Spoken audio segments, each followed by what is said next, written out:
कंस बोध संगे बरगढ़ धनुजात्रा उद्यापित।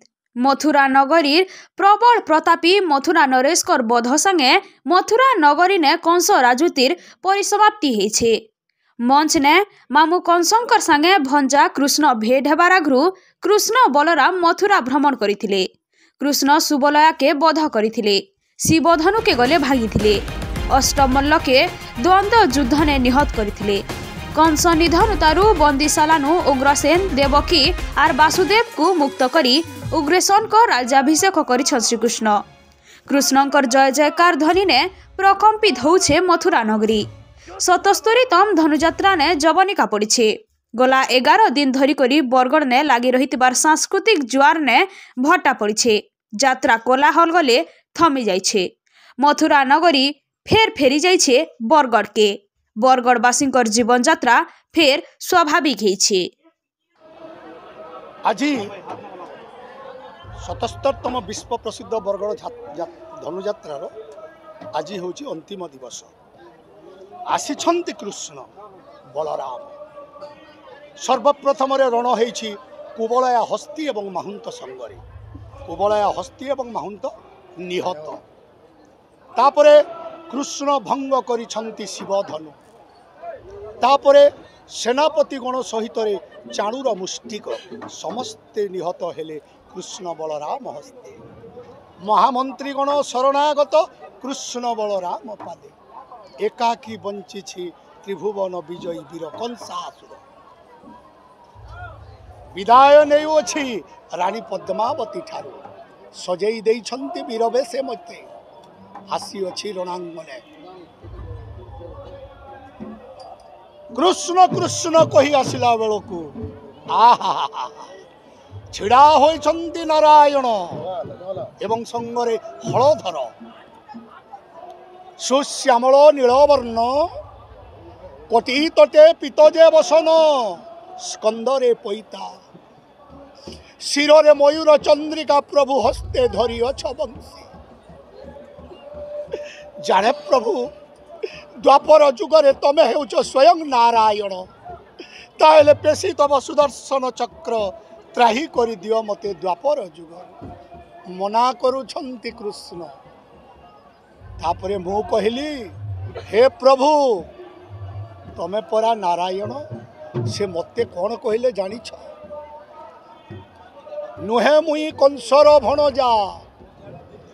नुहे मुई वसुदेव सुत। नुह मुही देवकी नंदन। तापरे मु पचारिली ताहले किए प्रभु तमे? कहउछन्ति कृष्ण मुही सृष्टि मुही स्रष्टा मुही अथल सागर।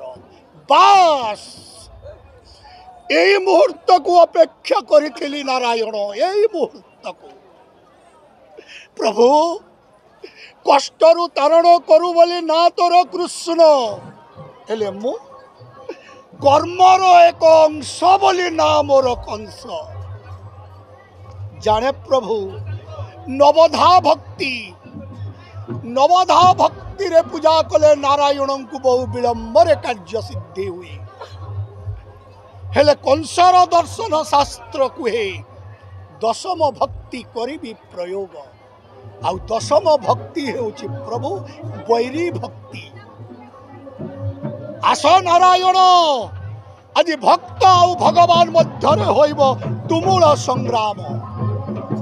देखिब त्रिजगत भक्तर मनोकामना नारायण पूर्ण करिछन्ति कि ना। तापरे रण हेछि नारायण संगे। त्राही पाई जाई अछि मुही ए द्वापर जुगर। तेणु धर्मर जय हेछि एवं पापर क्षय हेछि। 11 दिन धरि आपण भगवान कृष्ण को बहुत वाक्य कहिसथि। तो तार राइट पाई कोड कहि 11 दिन काल नारायण को गाली करिछि, गुलज करिछि, भर्सना करिछि, तिरस्कार करिछि। शेषरे बध करिबा पई असी उत्तोलन करिछि। आज धनुजात्रार अंतिम दिवस। तेणु एबे अविलंबे जीवी मुही श्रीक्षेत्र धाम को। सर्वप्रथम रे मोह दधी मोहदधीरे रही लक्ष्मी नारायण अनंत शज्या उपरे शयन कर सूर्य को पानी अंजुलाय देवी पैता को विसर्जन करी प्रभु मु जड़े मनीष 11 दिन काल मु गाली गुलज करी प्रभु यह गोटे मनीष पक्षर संभव नुह तेणु तमें मते क्षमा करदेव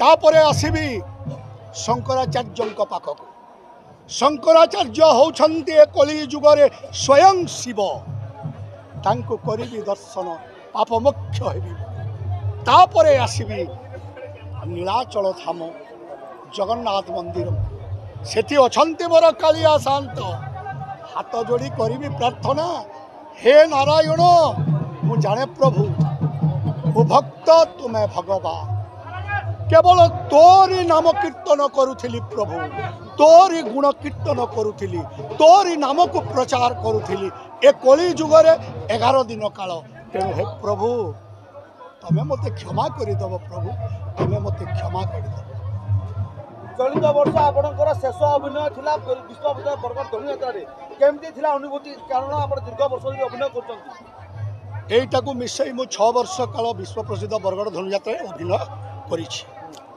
तेणु चलित वर्ष विश्व प्रसिद्ध बरगड़ धनुयात्रा 77तम तेणु मो कथा नु मते भल लागिला कि नहीं मु कहिबिनी मोर दर्शक देवता कहिबे 77तम विश्व प्रसिद्ध बरगड़ धनुयात्रा मोरी अभिनय तांको केमिति लागिछि आ जदि किछि भूल करि थाए ताले क्षमा देबे बोली मोर आशा तथा विश्वास।